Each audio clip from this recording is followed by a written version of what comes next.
On nous a vendu l'idée qu'être influenceur, c'est le rêve ultime. Argent facile, voyage, collaboration. Mais la vérité, la plupart des influenceurs finissent soit oubliés, ruinés ou en quête d'un job. Aujourd'hui, je vais vous expliquer pourquoi ça ne suffit plus en 2025 d'être influenceur et comment construire un vrai business qui dure. Amin Mojito, Alix, Fadel, tous ces influenceurs-là ont été rattrapés par le temps. Pourquoi? Parce qu'ils n'ont pas su gérer et suivre les nouvelles tendances et les nouvelles trends. La nouvelle génération les a dépassés. La réalité cachée des influenceurs. Tout d'abord, l'illusion d'instabilité.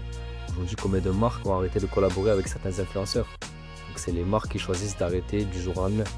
Il y a aussi la monétisation de TikTok, YouTube, Instagram qui change de jour en jour. Ça veut dire qu'avec toutes les mises à jour qu'il y a sur les plateformes, rien ne garantit sur 1 an, 2 ans que la monétisation sera la même. Et pour terminer, il y a aussi bien évidemment les trends. Beaucoup d'influenceurs suivent des conseils qu'on leur donne et quand ils se retrouvent tout seuls, ils se retrouvent sans idée et ils ne savent plus quoi faire après. Ensuite, l'addiction aux vues et aux chiffres, la pression de toujours faire mieux. Derrière, ça entraîne quoi? Un burn-out, la perte d'authenticité parce que tu veux toujours faire plus de vues. Donc tu vas faire d'abord à ta façon et si ça fonctionne pas, tu vas copier les personnes, copier et du coup derrière ça peut entraîner la démotivation. Sauf que si ça reste ton travail derrière, ça amène du bullshit. Et bien évidemment ensuite, il y en a beaucoup sur TikTok qui se servent des bad buzz pour se rendre encore plus visibles. On peut voir un peu sur les live TikTok, ceux qui font des matchs, des trucs comme ça. C'est se servir du non, mais pas du tout. En fait, donner une fausse image de leur routine, de leur business, pour se dire que non, c'est pas grave, tant qu'il y a de la critique, c'est que ça fonctionne. Non, il y a de la critique qui peut te faire avancer et de la critique où tu t'affiches, entre guillemets, dans le sens où avant ça, tu faisais pas ça et tu parlais même pas de ces plans-là. Donc ça veut dire que tu as été poussé à faire ce genre de truc pour continuer d'avancer. Pour finir, l'absence de compétences réelles. Beaucoup ne développent aucune compétence monétisable en dehors du divertissement.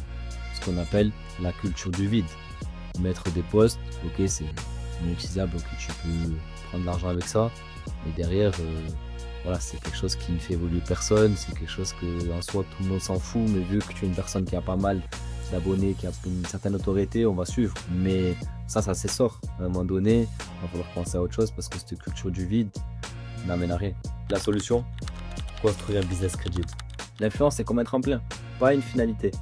Les influenceurs qui réussissent le plus sur le long terme sont ceux qui utilisent leur audience pour créer quelque chose de plus grand, comme une marque, une formation, une entreprise. Pour ceux qui ont créé quelque chose de solide, il y a Kylie Jenner, le meilleur exemple avec Kylie Cosmetics. Il y a Squeezie avec Yoko. Il y a aussi l'Inaciation avec Hotel Mafouf. De base, c'était des personnes qui étaient dans l'influence, qui faisaient des vidéos YouTube, des streams, etc. Et au final, ils ont créé quelque chose de plus grand. Squeezie avec le GP Explorer, qui a apporté une visibilité incroyable, qui a battu des records.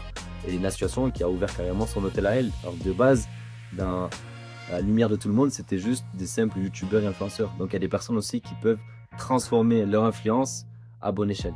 Je vais vous donner 3 conseils pour bâtir un business durable. En premier lieu, créer son produit, son service autour d'un besoin. Ne pas vendre bêtement sur du dropshipping sans crédibilité. En deuxième lieu, apprendre à monétiser sans dépendre des sponsors. On peut s'inspirer des sponsors, mais il ne faut pas dépendre d'eux. Donc, ça veut dire quoi? Construire sa propre plateforme, ses propres produits. Ça fera déjà la différence vis-à-vis de vos concurrents. Et en troisième lieu, développer des compétences business. Parce que sans compétences derrière, vous n'allez pas aller loin. Le but, c'est de construire un business sur du long terme, comme j'ai expliqué. Donc, ça tient à quoi? Le marketing, la gestion et le branding. Ça, ces 3 points-là sont des choses à vraiment travailler, à vraiment développer. Et vous allez voir que vous allez prendre même du plaisir à faire ça. Si vous êtes d'accord avec cette vision, dites-moi en commentaire ce que vous pensez de l'influence d'aujourd'hui. Et si vous voulez savoir comment lancer un business qui dure, abonnez-vous.